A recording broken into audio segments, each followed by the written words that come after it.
Meni masjidimda e'tikofda turgandan ko'ra bir musulmonni ishini, hojatini bajarish bir oy e'tikofdan ko'ra afzal degan payg'ambar sallallohu alayhi vasallam hadisi bor.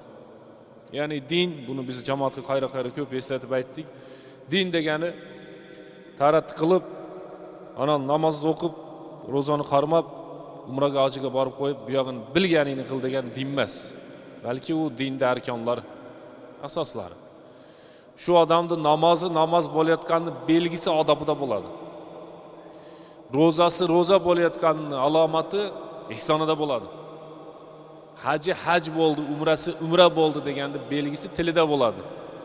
Tilidan hali yolg'on gap to'xtamasa va g'iybat tuhmat to'xtamasa yoki o'shanday narsalar to'xtab, faqat namoz o'qisa bu harakat qilyapti xolos.